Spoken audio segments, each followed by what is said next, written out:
sekolah ya, pasti kan ada komplain-komplainnya. Bisa dari pembayarannya atau kebijakan-kebijakan yang harus disetujuin oleh wali murid. Nah, Bapak kan sebagai Bapak Wakil Bidang Humas, bagaimana cara menangani komplain-komplain tersebut?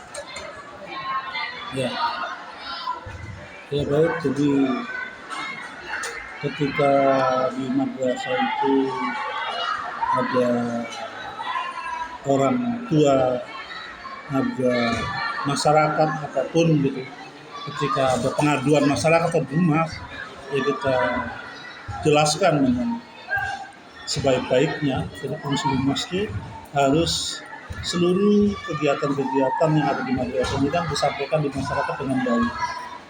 Artinya ketika masyarakat ada yang kurang jelas, ya dijelaskan dengan baik. Terkait apa saja itu harus dijelaskan, terhadap keuangan, terhadap apapun, termasuk dana-dana dari komite. Komite itu namanya sumbangan sukarela tanpa tekanan. Jadi, sekecil apapun, kalau humas itu bagaimana bahwa di sekolah ini tidak ada konflik, tidak ada pengaduan masyarakat, baik dari orang tua, baik dari masyarakat maupun dari apa. Jadi kita selesaikan dengan sebaik-baiknya dengan sosialisasi terus-menerus. Makanya setiap ada kegiatan apapun kan ada sosialisasi kan dengan orang tua. Belum di media massa kan, artinya melalui web, melalui YouTube, melalui apa kan seluruh program itu kan di medsos juga yang pastinya punya. Ya, begitu. Kan Bapak juga jadi guru olahraga nih. Bagaimana Bapak membagi waktu antara tugas Wakil Bidang Humasnya dengan menjadi guru olahraga? Iya, tugas pokok Bapak adalah mengajar. Tugas pokok dan fungsinya adalah mengajar sesuai dengan itu Bapak. Nah, Bapak diberikan tambahan oleh kepala madrasah sebagai wakil bidang humas. Sehingga prioritas utama adalah tetap tugas Bapak adalah sebagai guru, yaitu mengajar. Tapi manakala ada beberapa hal yang sangat mendesak, yang sangat penting, itu namanya prioritas. Kadang ngajar Bapak, kepentingan Bapak juga kan terkalahkan ketika ada prioritas yang lebih besar. Untuk madrasah, untuk Kementerian Agama, untuk apa aja kan. Sehingga ya disitulah kita harus bisa membagi. Ketika kepentingan lebih besar, ya kepentingan yang lebih kecil, ya harus mengalah dulu kan. Itu kira-kira. Menurut Bapak, bagaimana cara menangani adanya kenakalan remaja maupun masyarakat sekolah seperti kenakalan-kenakalan yang sudah umum terjadi di sekolah ini? Baik. Salah satunya setiap awal tahun itu kan ada sosialisasi tata tertib ya dengan orang tua. Jadi orang tua dan siswa sudah tahu betul yang masuk ke MTS 5 itu ada sosialisasi tata tertib. Diharapkan dengan sosialisasi tata tertib itu kan nggak ada anak yang melanggar yang sudah tercantum kan.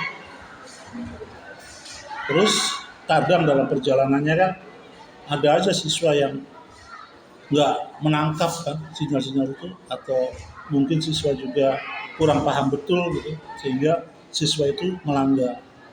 Nah ketika siswa melanggar ya dipanggil kan apa pelanggarannya kan. Kalau hanya pelanggaran biasa, hanya melanggar tata tertib sekolah, hanya melanggar itu kan pelanggaran ringan.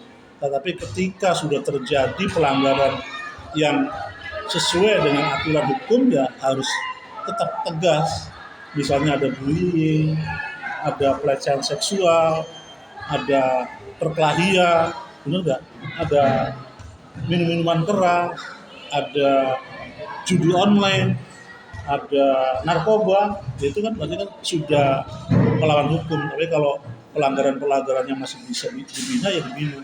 Kalau nggak bisa dibina ya dipanggil orang tuanya, dikasih penjelasan bahwa anak ibu ketika melanggar aturan-aturan ini ya sudah, sanksinya nanti bisa dikembalikan, silakan karena sudah melanggar hukum yang ada.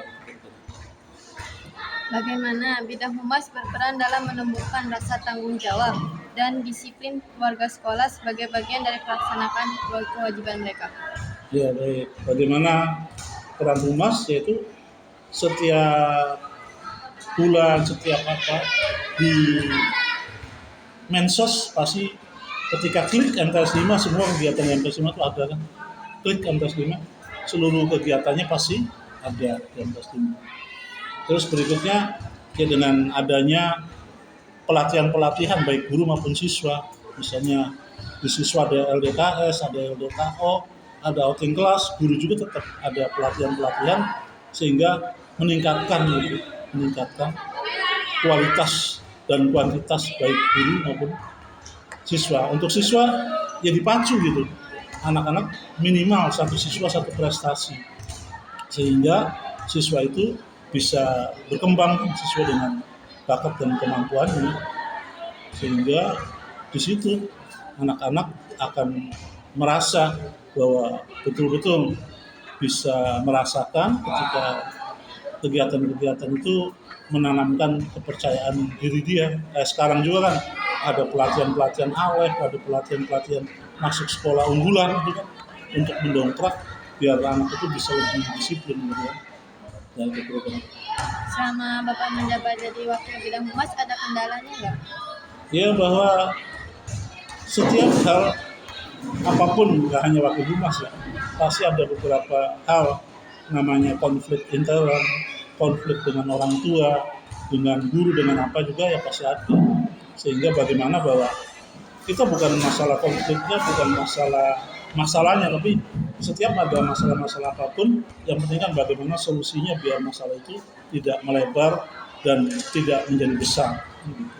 Karena itu ya bagi humas setiap ada persoalan apapun ya itu adalah tanggung jawab dari kehumasan, bagaimana bahwa MTS 5 itu nggak seperti itu kan, pasti ada aja dengan orang tua, dengan komite, dengan guru, tapi alhamdulillah kan ketika ditangani ya kita berjalan dengan baik.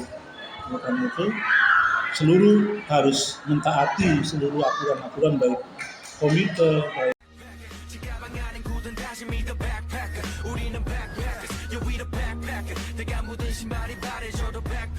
우리는 backpackers, 발은 언제나 겁없이